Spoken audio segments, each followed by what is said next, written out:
Jews in Britain have been warning it was only a matter of time. And then yesterday, it happened.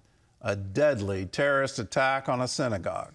And the head of Orthodox Judaism in Britain said the attack was the result of an unrelenting wave of Jew hatred on the streets and online. Julie Stahl has our report.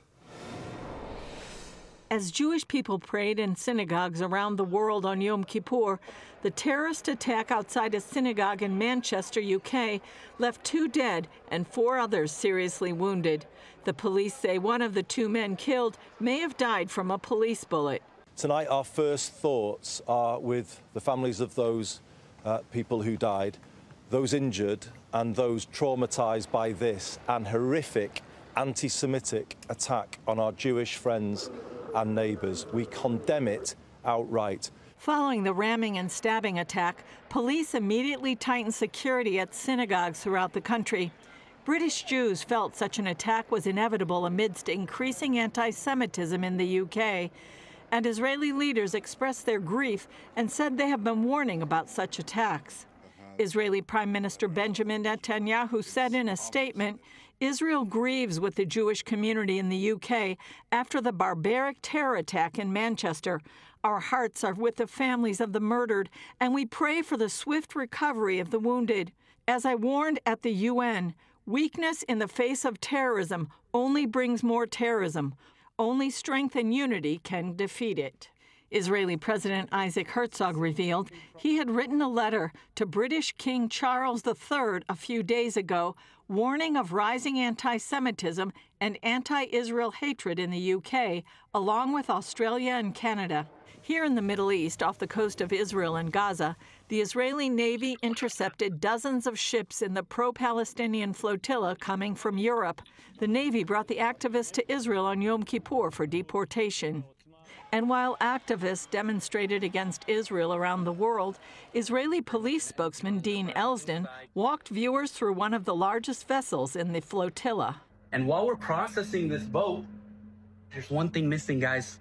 All this aid that they were supposed to bring into Gaza, which explains one thing to me, I'm sure it explains to you, that when we and multiple other countries offered them to take this aid and bring it to the Gazans, we could facilitate its safe arrival, they flat out rejected it. And now we know why, because it was never about bringing aid to Gazans, but it was all about the headlines and the social media followings. Inside Gaza, the war continues as Israel is keeping up its attacks on Hamas, and the IDF said terror organizations in the Gaza Strip are continuing to try to sabotage aid distribution centers by launching projectiles at the sites.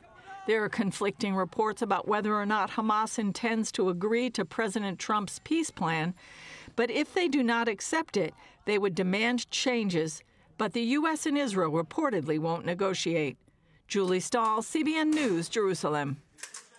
In that synagogue, they were definitely praying a wonderful prayer, the Yom Kippur. It's one of the great prayers of the synagogues of Great Britain. And in that, it says, Lord, even if we're guilty, will you forgive? And will you say from heaven, I forgive? I think the entire Christian world, the entire Jewish world needs to be praying that over the entire world, that the world has bought this lie from the terrorists that somehow or other Israel is at fault for the war in Gaza, that somehow Israel is committing some genocide. And in that accusation, it now is permissible to attack people worshiping God in a synagogue and praying for forgiveness, praying on Yom Kippur. It's absolutely incredible to me that truth has been turned upside down, and the lie is going and continuing to go. And whether it's on the college campuses of the United States or these mass protests here, I'm hearing it from even from our politicians, that somehow or other it's obvious that there's a genocide going on in Gaza. There's nothing obvious about it at all. Israel is warning the civilian population, move out of our way. There's a terror group that has our citizens hostage, and they refuse to lay down their arms. They attacked us viciously 2 years ago. We are responding to that attack, and please make yourself safe. If there was a genocide going on in Gaza, Israel is obviously not any good at it because the people are still alive. And there was plenty of military power to make it the other way. It just makes no sense to me. In all of this, ask yourself this question. Why, in the beginning of this war, did Egypt build a 3-kilometer wall separating Gaza from Egypt? They didn't want those radicals crossing their own border, and they don't want humanitarian aid going back the other way. So if their own Arab brothers in the Muslim faith don't want them and think that they're radicalized, why in the world would the Western world, anyone in Europe, anyone in the UK, anyone in the United States, anyone in Canada, take their side? They're evil. They have vowed to repeat October 7 again and again and again until Israel is wiped off the map. I say, and I stand with Israel, I say anyone should be looking at this objectively and saying Israel is in the right. Israel has a right to defend itself against these kinds of attacks. This is not some colonial oppression. This is not an apartheid state. This is none of that.